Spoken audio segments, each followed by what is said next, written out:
Good morning po mga ka-farmer. Ngayon po ay itatanim ko na itong minarkot ko na chiko. Kasi po may ugat na siya. Ito po, lalagarihin ko na.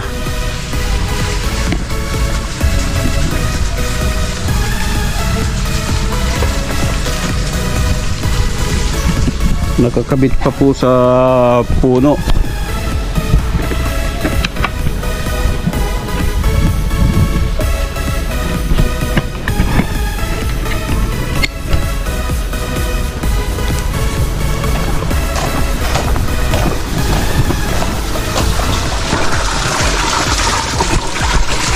Yan po, lalagarihin ko na.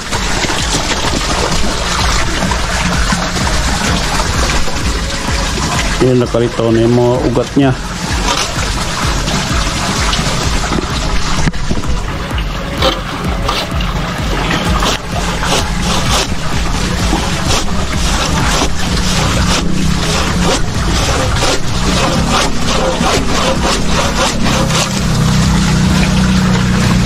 Yan po, may maugat na siya.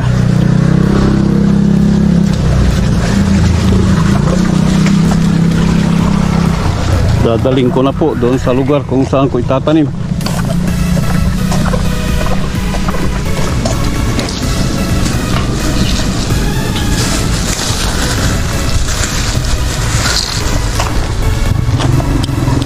Bali dalawa po, dalawang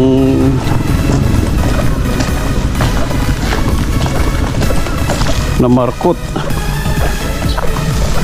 Ta-transplant na po.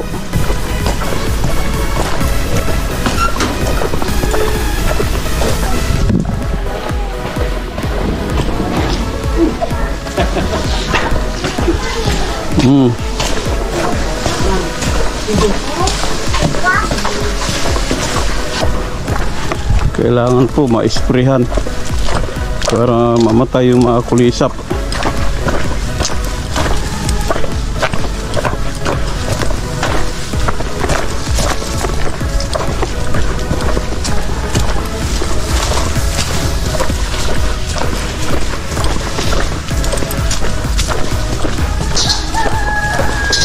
Ganito lang po ang buhay ng farmer. Tanim lang po ng tanim hanggat may mapagtaniman para po may aanihin tayo.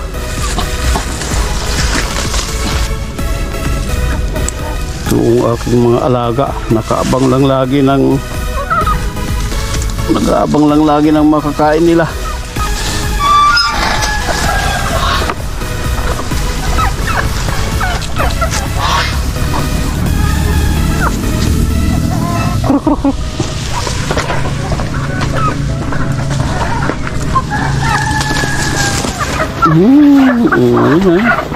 Bilis tinalon.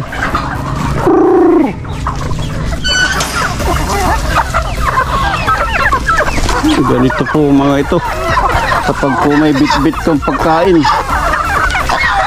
hindi na nila mahihintay, dilip pa rin na nila. Yan po, nabutas yung silopin.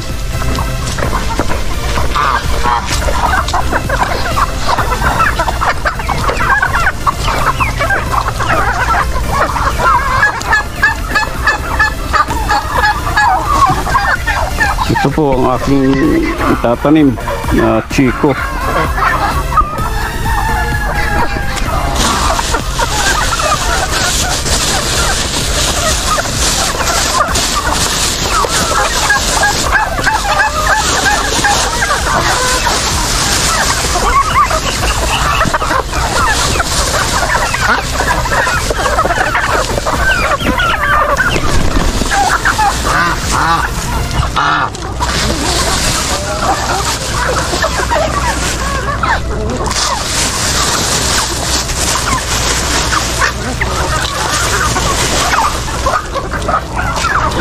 Yan po, pinapakain ko giniling na mais.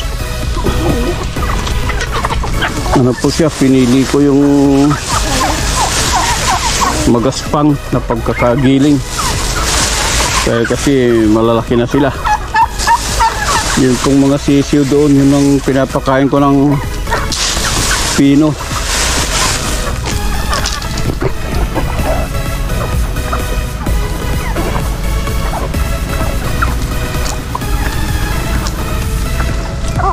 Maganda po dito sa area ko dahil kahit na tanghali na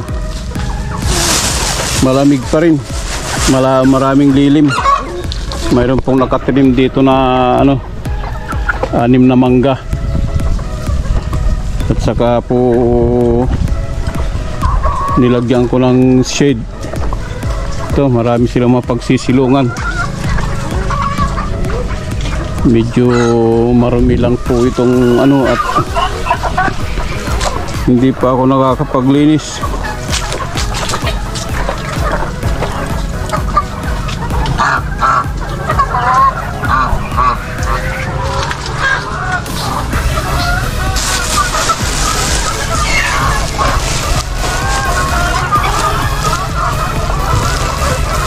Nagsitalon yung mga bakit wala?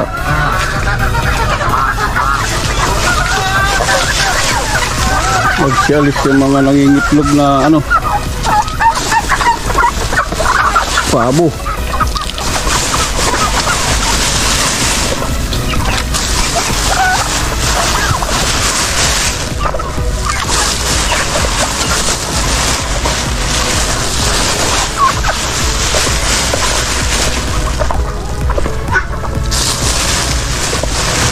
Tinatali ko po itong tandang na ito kasi kawawa yung mga ibang tandang.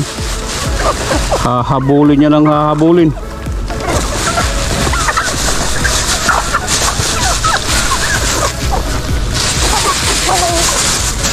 Yun po, naubos na yung 1 kilong mais.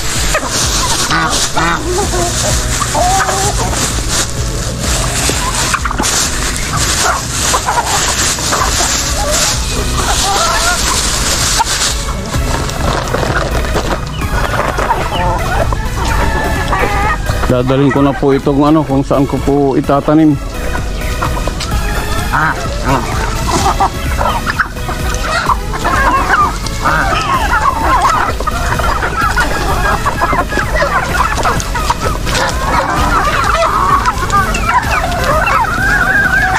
Dito ko po ilalagay.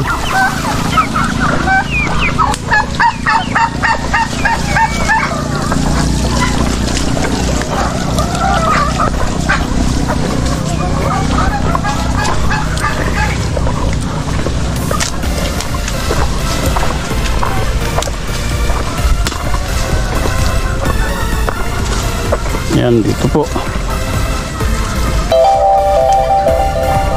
Yun pong isa ay doon sa kabila.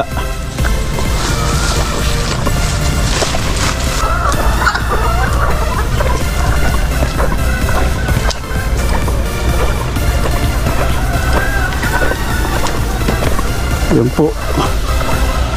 Tanim lang ng tanim para mayroong aanihin.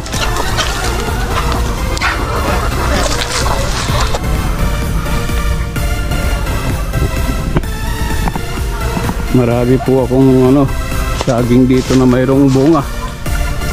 Yan po. Yan. Opo. Masipag po silang mamunga.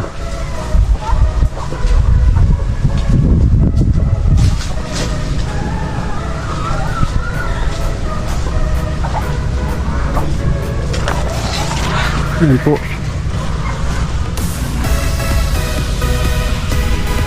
Pa.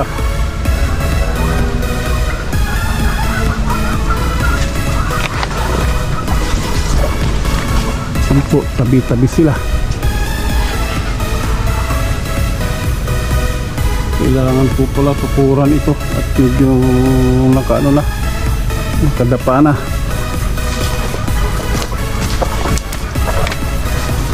Yan po.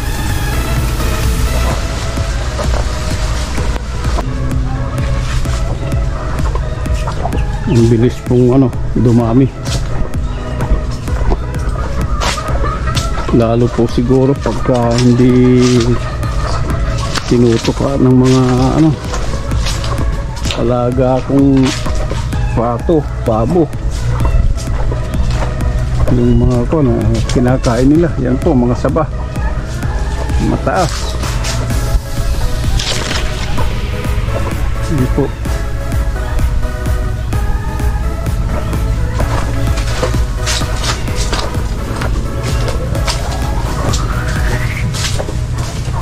Yan.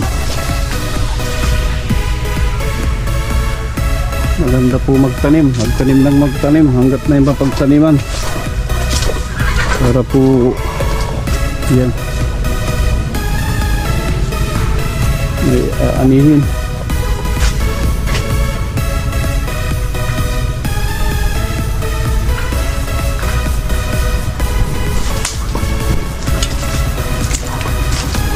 Maganda po dito ngayon at lumiwanag, na putol yung mga sanga ng kahoy na nagpapadilim.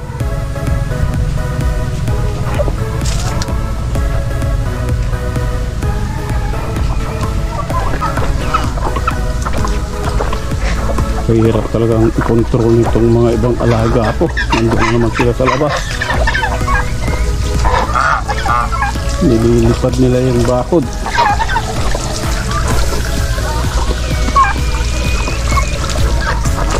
Ito pong aking gabi na nasaktan. Laging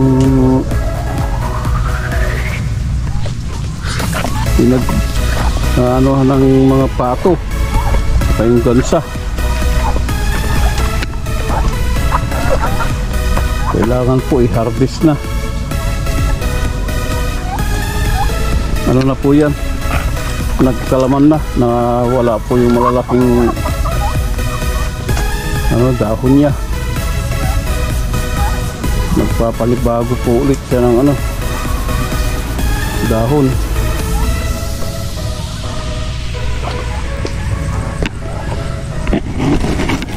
Hanggang dito na lang po mga ka-farmer.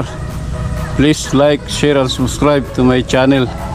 Maraming salamat po. Happy farming. Bye bye.